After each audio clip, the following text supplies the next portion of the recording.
Hi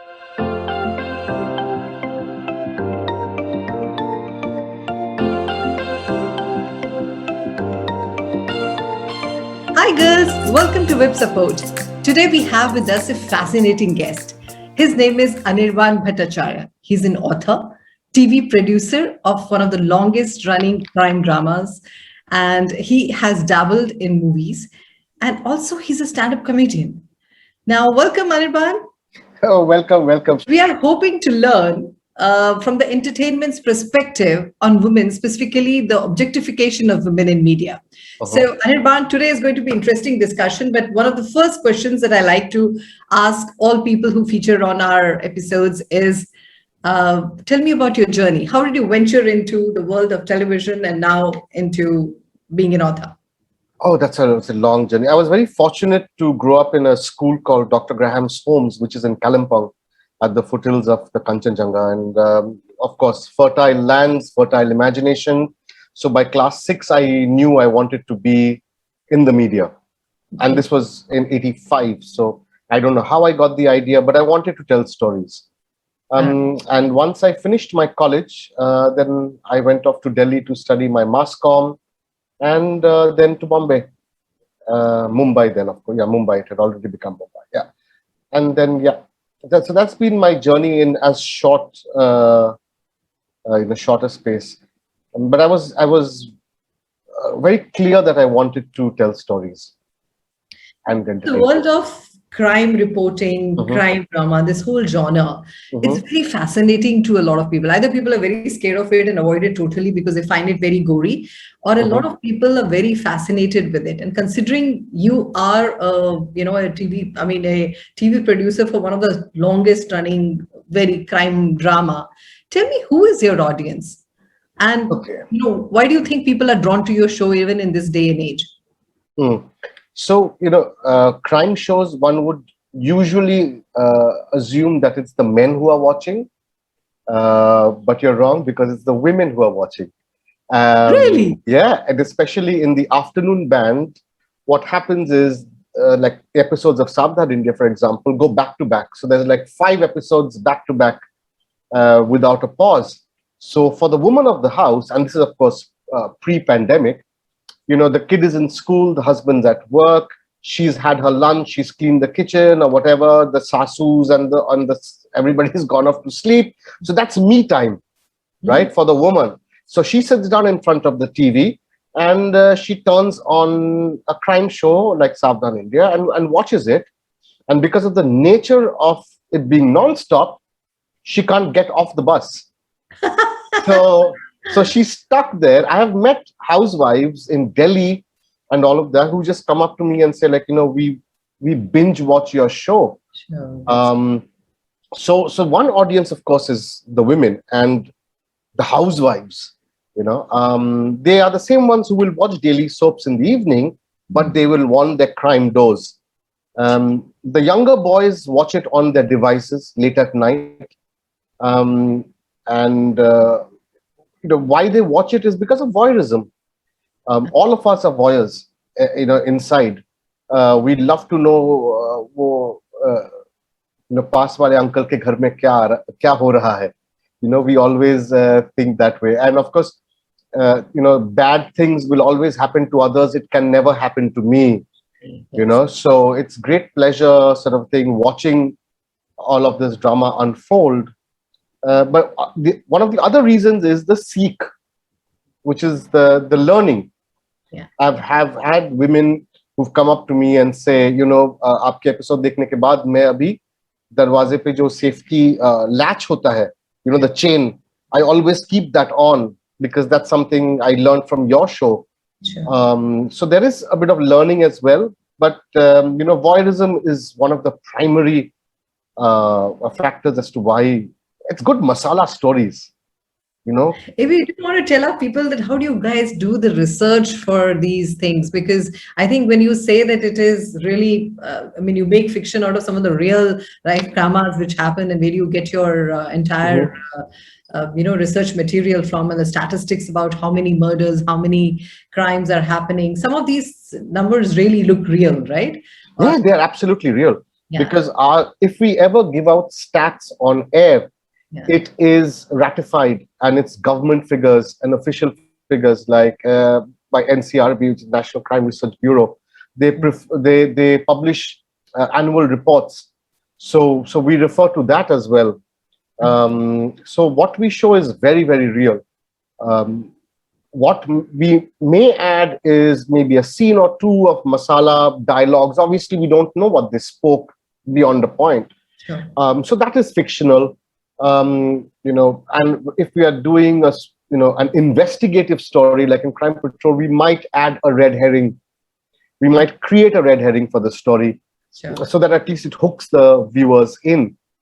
So stuff like that. But the research, we go to police stations, FIRs, legal documents, historic cases. Journalists are a big team that sort of contribute to the stories. So educating people and making sure that prevention is better the next time, and people know that. I mean, there's a thrill to watching it, but I think they go through a lot of learning, as you said. Women specifically, they want to get cautious and stuff like that. What is your favorite story? I know you've done so many for so many years. Oh, there are tons. There are tons of stories. I think one of my favorite stories is for Sabdan India was a woman in Haryana. She mowed down her entire family, which is father, mother, brother, sister-in-law, their infant child, 1, 2, 3, 4, 5, and the younger brother. So 6 of them. Now, when you look at that crime, prima facie, you'll think, oh my God, what an evil woman, blah, blah, blah, all of that. When we went back to study her background, we were, sort of amazed, because this girl, when she was growing up, her father died, mother remarried. She wasn't born. Sorry, she wasn't born. Mother was pregnant with her, and she remarried.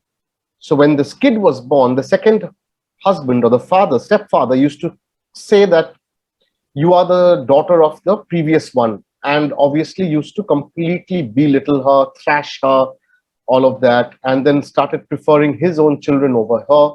So it was 26 years of torture that she sort of faced. Then she got married, and she gave birth to a son. She went back asking her stepfather, for her jaidad, saying, I'm part of the family. My son obviously deserves to get something. So the stepfather obviously turned around, abused her, and told her to go off. And that is when sort of it clicked in her head, saying enough is enough, and I'm going to take my revenge. But when we saw the crime, it seemed ruthless. When we went back, and then we said, oh my God. So these are the things that really fascinate me when I'm writing or reading stories, is what is the motive? Why we as individuals, we always have choices. We always, everything that we do. What made these people take the wrong turn? Yes, that's really fascinating. The level of helplessness, the anger, the angst which is built up over a period of time, as you said, like we studied in psychology.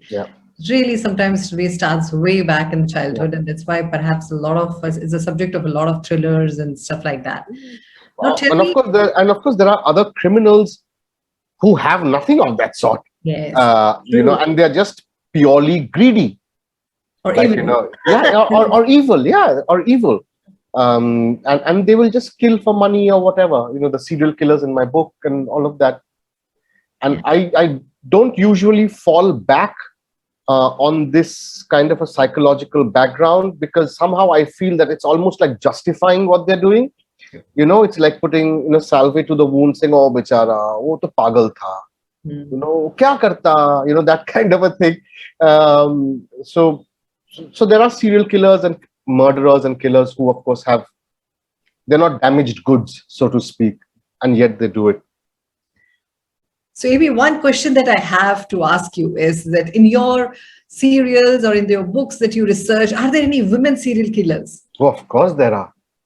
as I think, was it Shakespeare who said the women are more deadlier than the male, species are deadlier than the male. Of course, and the women serial killers are far more heinous than the male serial killers. Really? Yeah, we've had a case, and it's there in my book. It's about a mother who taught her two daughters in Pune to be pickpockets, right? So they wish to pickpocket, and one of them, once they got caught, and one of the daughters had her son with her at that point of time, and she said, "Oh, मैं तो माँ हूँ, मैं चोर कैसे हो सकती हूँ?" And the crowd let her go. So then the mother and the two daughters got the idea, saying, "Oh, we must have a kid with us." So they used to go into busy places in Pune and kidnap infants, okay, um, and use that as a decoy, right? So if they were caught by the public, they used to throw the kid down and smash its head. Oh my God! Oh my God! Okay, and then they say, "Look, look, look! तुम लोग ने धक्का दिया, देखो, बच्चा गिर गया मेरा. Oh, अब मैं वो." And that's the level, right? Oh my God! And of course, in legal, you've had a legal person last week. Women are misusing the law. Those. Saying, oh, domestic and violence and battery and all of that when nothing has happened. So women get away with a lot. I guess you have all kinds and gender Of course, things are not there. Whether it is from absolutely. terrorists to sexual harassment related things, it's happening the other way around as well, and a whole lot of things we learned Absolutely. about that. We see that, but I guess when I think of serial killers, somehow I don't know. I always think of a man. Let me just say, हमारे अंदर जो है, all of us have a killer inside us. Okay, residing. It's dormant. And as I said, you have choices, right? So what choice will you make? Maybe you told me once that you did a lot of research when you came out with your first book, and then I know that you have a few more which are coming up now. So is this because of the success of Savdhan India and a decade plus of going on with that which prompted you it, or you always had that writer and author? Writer I wanted to become. Okay. Since I read Enid Blyton and the famous 5, Secret 7, Hardy Boys, and Nancy Drew. So I always wanted to write. I met my lit agent in 2017, 18, I think, and I told him that I have a book ready, which is my memoirs of growing up in Kalimpong, set against the Gorkhaland agitation. So he suggested, his name is Suhail Mathur. So let me just plug that in. And the book Bakers, if you want to ever become a writer, get in touch with them.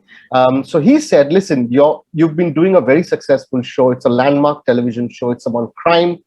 Why don't you write a book on true crime? Because then you can leverage that. And people will take you seriously. If the memoir was my first book, nobody knew me in the publishing world. So I was not coming with some kind of a pomp or whatever. But when I did my true crime story, obviously there was, okay, so the producer, creator, writer of Savdhan India. So you immediately know there's a bit of a good landing. It lands on the thing. So that's why true crime. And once that was out of the way, now I am free to write. Clear for you to write. Yeah. Exactly. Now, I mean, I'm coming back to when a little bit about WiP, what I've shared with you.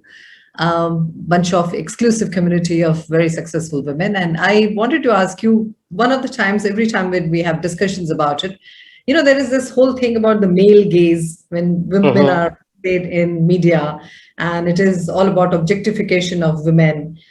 Is this trend here to stay, or is it likely to continue as long as social entertainment continues? How much time do we have? That's a good one. So in detail. So I think it's not a trend for us Indians. It's in our bloodstream. We've grown up in a misogynistic, patriarchal system, for thousands of years. It's not going to change overnight. And I have a problem with now women themselves putting themselves up on social media, objectifying themselves. Whether you see TikTok, all of them are twerking, all of them are, doing whatever they do. Uh, you've got mainstream female artists like Cardi B talking about WAP. I don't even want to get into what is WAP, but the lyrics are saying, is simulating sex. I mean, if women themselves are going to be putting out the message and objectifying themselves, then it just makes it worse. Sure. We are anyway screwed up. The situation is anyway screwed up. But I think it's more to do with with the mindset that has to change. Although honestly, things are changing. I mean, Nanki and I were having a discussion that day that if you saw some of our mainstream guys, movie stars, and their earlier movies, some of those things today girls would say that, hey, that he's stalking her or he's doing that. Whereas it was a done deal in the 90s of a guy stalking a girl and of things. Of course. There is an awareness about that, and people know girls. The awareness is there. That he's a pedophile or he's this, and these girls have getting into the system. We had a guest earlier than you who was a legal an advocate, and he talked about cyber crimes, and he talked about women getting stalked, and and what kind of a thing. So I think there is a general awareness about a whole lot of things which is happening. But I personally think that a lot of people, when they're having discussions, saying that the crimes are happening because of the media. No. The crimes will continue to happen. Crimes have been there from time immemorial. Crimes will continue to happen. But what we are talking about is women objectification and all of that. That is because of our mindset. Till the point when you have guests in the house, jab mehman aate hain ghar pe, till the time the woman of the house does not get up and say, "Main kuch khane ke liye la rahi hu," when the men start doing that, then there is the change. That's true. When your mother or when you or any of the ladies, as soon as, "Oh, I'm just going to get something," you don't need to do that. I mean, there's little things. There may be awareness in Bollywood, but there will still be a song called Jalebi Baby, and there will still be a heroine dancing to that song, agreeing to dance to that song. Oh God. So it's an endless argument when you think about it. Like, there's a school of thought that would say, "Oh, the heroines should say, I shouldn't wear this, and I will not dance to cheese bari hai mast because it objectifies." She'll not do it. There'll be someone else to do it. Yeah. So that is not the proper school of thought. The school of thought is here. Till we change ourselves, and we the rape culture and all of that. And at the end of the day, it's all power games. It's power games. The sexual assault on women is nothing but power game.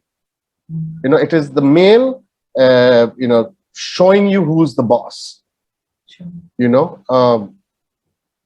So that it's an endless topic. If you can just keep going on and on. I'm just saying that even in mythology, when you read stories, and this is my very popular things of the good, the winning of the good over the evil. Whenever we celebrate any festival, whether it is Holi, whether it is Diwali, we do all of that. That gives you hope, which tells you about the virtuous being on one side and the evil going away or whatever. But when I see women enthralled with all the soap operas, which are always, and the women who are playing the vamps seem to be drawing a lot of fans as well because of their acting and things like that. The whole story, as if my mother was the other day saying that if you see them, you feel there is nobody good in the world because everyone's doing something to everyone. Everything is conniving. True. There is, happy families do exist, and not everybody is poisoning anyone else and trying to get those things done. And you and I live in cities. We live in metros. We are sort of leading progressive, liberal, cocooned lives. Yeah. When you go into rural India, that misogyny and patriarchy is rampant. Is rampant. But on the other hand, you've got a beautiful northeast of India where it's matriarchy. Yeah. Where men can't say a thing. Yeah. The property belongs to the woman. She has the right of law. So you've got that as well happening. But it's again, we have to change ourselves. We can't keep saying, oh, the violence on the street is because of the movies. That's that's an old 1980s argument. So how do you manage to get the gory things done behind the scenes when Anirban is the executive producer? All of those things which happen. I mean, how do you guys try to create so that you can engage the audience and get them to get hooked on to these things? Right. What is your, So I'll tell you a funny incident. I was at my eye doctor, and my writer called me up, right, to discuss the script. And then he said, "Acha, listen, वो जो killer है वो चाकू घोंप देता है, and then वो खून निकलता है, बहुत सारा खून निकलता है, ये होता है, वो होता है." And so in gory details he said, and I'm like on the other hand saying, नहीं नहीं, वो स्टोरी नहीं था, चाकू नहीं मारा है, सुन, उसको ऐसा कर, वो पिलो जो है ना, पिलो, वो लेके पिलो मुंह दबा दे, मुंह दबा दे, क्योंकि वो हुआ था, मुंह दबा दे, और देन कैमरा जो है पैर पे रहेगा और थर थर थर थर थर थर करके वो कांपेगा पैर, उसके बाद वो मर जाएगी, तो ऐसा कर. Okay, so I was discussing the real case and how this woman was sort of strangled and throttled, and I said, हाँ हम कर हाँ वैसा अच्छा लगेगा, करके अच्छा लगेगा, बहुत अच्छा लगेगा. So then after I cut my call, I looked around, there were 7 people staring at me, including the receptionist. She was like this. I said, नहीं, ये स्क्रिप्ट था, सामने इंडिया का स्क्रिप्ट था, मैं किलर नहीं हूँ. So we've also become desensitized to violence. yes. So casually I'm discussing, violence because we are so desensitized to it. Yeah, that's true. So have you been choosing different people to direct it every time, or you? Yeah. So we have a team of directors who direct, the episodes, and who of course write the episodes. You guys have usually roped in very good, credible actors to at least be the sutradhars or be and introducing, which has added credit to a lot of things, and so that sounds very interesting. AB, I know you're a very successful author and a celebrated one now, just with one book out, which has really been, the bestseller on Amazon. Yes, The Deadly Dozen. Here, everyone, girls, have a look. Yeah. So we are going to have you talk about it. So I just wanted to ask you, what is your success mantra as an author? As an author, so I learned this from a very, very dear friend of mine, and of course, he's far older than me, but I call him my dear friend, an actor by the name of Jayant Kriplani. Yes, I know. Yes, of course. Yeah. So he's very, very dear friend, and he was a writer. And when I told him that I'm going to write, he said, whatever you do, you have to write every day. So I was like, muse. So I figured out there's nothing called muse, right? Writing is like a job. It's like a chore. You have to turn up every day to your laptop or wherever you are at a fixed time. So 9 to 11, say in the night, if that's your writing time, you turn up 9 to 11 every night and you sit, whether you write one word that day or whether you write 10,000 words that day, but you've shown up for work, right? So you have to be on court literally to play the game. Yeah. So that's something I try and do. It's not that I'm perfect. I also bunk when I'm sort of watching Netflix or whatever. So I try and write every single day. That is one huge thing that has helped. The other one is I don't say no to any experience. Okay. So if you know me, Didi, so I'm a stand-up comedian. I've acted in Bollywood movies and television serials. I'm a writer, television producer, a motivational speaker, whatever. So I never say no to an experience. If someone says, "Can you do it?" I'll say, "Yes, I'll do it." And then I learn. So I think your discipline and the fact that you don't say no to any experiences sums up. I've become a little fearless. See, usually why people say no. That's a good one. Why people say no is because they're scared that they'll screw up. That's true. Which is connected to what will people say. Yes, that's true. That fear is from what will people say. So they are obsessed with looking good. Yes. They want to look good. So it's a catch-22. It's a circle of idiocy. That's true. So when I first started doing my stand-up, there was a call from the Comedy Store, and they were having their India's first open mic, and I said I'll just do it. And max kya hoga? Log nahi hasenge. They'll say I bombed. Okay, I'll take that. So I went there. I won. But the fact is, very brave. I think what you guys do there, because you don't know who's in front of you. Stand-up comedy. Yes. Stand-up comedy is fearless because you've written the material. Yes. You're performing the material. Yeah. And the reaction is instantaneous. That's true. So that's you feel naked when you're on stage and very vulnerable. But so fear. Be fearless. Don't be bothered about what people will say. Do what you want to do. I figured out that which I keep telling college kids when I do my motivational talk, is that we are all unique in our own ways, and technically we are all winners. From the time that we have been created, we were a miracle. That's true. Right? 10 million eggs. One of us got fertilized. That's a bloody miracle. So we've come into this world. Why waste it? I wish our political leaders sort of followed that, but they don't. That's true. The fact that you have to do good or whatever. But yeah, it's a one chance in life. Might as well do what you want to do. No, but this is fantastic, and I told you that we'll get you for a masterclass as an author. Absolutely. We have some women who are hoping to write a book. They tell me. Oh, and everybody can become a writer. Let me tell you that. You've been telling me for some time, I know. Yes. But I need to get that discipline of 9 to 11. Now that's one thing I have learned for myself. But the discipline, the fearlessness, and always being ready for an experience sums up everything. Thank you so much for being here today. Absolutely. Lovely talking to you. And wish you all the best for your forthcoming books. Thank you, Didi.